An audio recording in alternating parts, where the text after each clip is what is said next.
ये बात हर किसी को माननी पड़ेगी। जब थामा के पोस्टर्स कल रिलीज हुए थे तो उतने लोग खुश नहीं थे जितने उसे देखकर डिसअपॉइंट हो गए थे। बट टीजर में ये कहानी पूरी तरह बदल चुकी है, क्योंकि चीते की चाल, बाजीराव की तलवार और मैड डॉग के कंटेंट पे कभी शक नहीं करना चाहिए। ऐसा मैं तो बोल रही हूँ, लेकिन काश थामा के टीजर को देखकर हर कोई बोल पाता, लेकिन बोलेगा नहीं। बताती हूँ क्यों। थामा ये 2025 दिवाली पर रिलीज होगी और एकदम अकेले, कोई इसके आमने सामने आने को तैयार ही नहीं है। और अब समझ आया इतना डर किस बात का लग रहा था। कुछ हटके कॉन्सेप्ट है, इंडियन ऑडियंस के लिए एकदम नया सब्जेक्ट है, हॉलीवुड से इंस्पायर्ड जरूर लगता है, लेकिन उसको देसी स्टाइल में इजी तरीके से प्रेजेंट कर रहे हैं, हर कोई एंजॉय कर सकता है। स्त्री, सरकटा, भेड़िया, मुंजिया, इन सब फिल्मों का प्रेशर था, लेकिन थामा के टीजर ने अपनी अलग जगह बनाई है और उसका क्रेडिट नवाजुद्दीन सिद्दीकी को जाएगा। उनका लुक अच्छा लगे बुरा लगे, लेकिन पूरे यूनिवर्स में एकदम डिफरेंट है और बड़ी चालाकी से विलन को ही कॉमेडी बना के टीजर में इस्तेमाल भी कर लिया। लेकिन ज्यादा मत करना, हमें सीरियस विलन चाहिए। चौंकाने वाली बात जो शायद थोड़ा कम लोगों ने नोटिस की होगी, टीजर की शुरुआत में आयुष्मान का कैरेक्टर वेम्पायर नहीं है, उसके पास कोई शक्ति नहीं है, वो मामूली इंसान है। लेकिन जैसे जैसे टीजर आगे बढ़ने लगता है, आयुष्मान के अंदर का वेम्पायर जागने लगता है। मतलब थामा की कहानी में प्यार है, ट्रेजेडी है और ढेर सारा मैजिक भी होगा।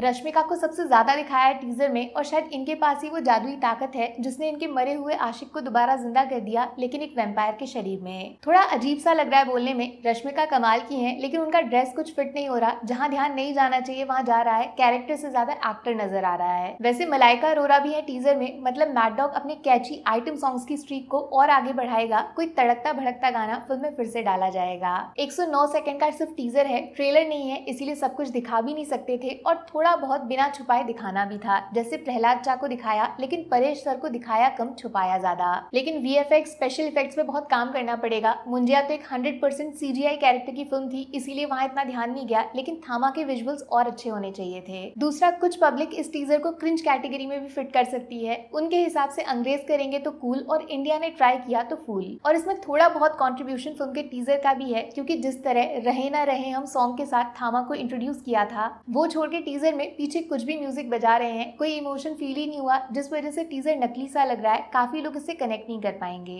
लेकिन बेस्ट चीज ये है, हॉरर यूनिवर्स की सारी मूवीज सिर्फ 2 डायरेक्टर्स मिलकर बना रहे हैं। थामा के पीछे भी उसी इंसान का दिमाग है जिससे मुंजिया बाहर निकला था। प्लस इस फिल्म के प्रोड्यूसर स्त्री, भेड़िया दोनों के डायरेक्टर हैं। पता रहता है ना पिछली कहानी को इस फिल्म में कैसे इस्तेमाल करना है, इसीलिए टीजर में आप फील कर सकते हो। हॉरर सीन्स भी ट्राई किया, साथ में चालाकी से कॉमेडी भी घुसा दिया। वैसे क्रेडिट देना पड़ेगा, जिस तरह मैड डॉग अपने हॉरर यूनिवर्स के कैरेक्टर्स को एक दूसरे से जोड़ के प्रॉपर फ्रेंचाइज की तरह कहानी आगे बढ़ा रहा है। इससे सबक लेना चाहिए वाईआरएफ को अपने स्पाई यूनिवर्स को कंटिन्यू करने के लिए। सिर्फ कहानी, सब्जेक्ट और कंटेंट के दम पर मैड डॉग छोटे एक्टर्स को लेकर भी अपनी फिल्म को बड़ा बना रहा है। सोचा नहीं था ऐसा कभी बोला जाएगा, बट फिलहाल mad dog is greater than YRF content. सिर्फ स्टार्स के दम पर बिना किसी कहानी फिल्म बना के पब्लिक को लूटने वालों आगे आसपाद। थामा का टीजर एकदम बेस्ट नहीं है, लेकिन हाँ डिफरेंट है, कुछ नया दिखाने की कोशिश तो की है। थोड़ा इम्पैक्ट मिसिंग लग रहा है, लेकिन क्रिएटिव जरूर है। बाकी ट्रेलर आएगा तो फिल्म मैड डॉग यूनिवर्स से कैसे जुड़ेगी धीरे धीरे पता चलेगा, और फिल्म का हाइप अपने आप बनना शुरू हो जाएगा। बस वो गाना थोड़ा जल्दी रिलीज कर देना।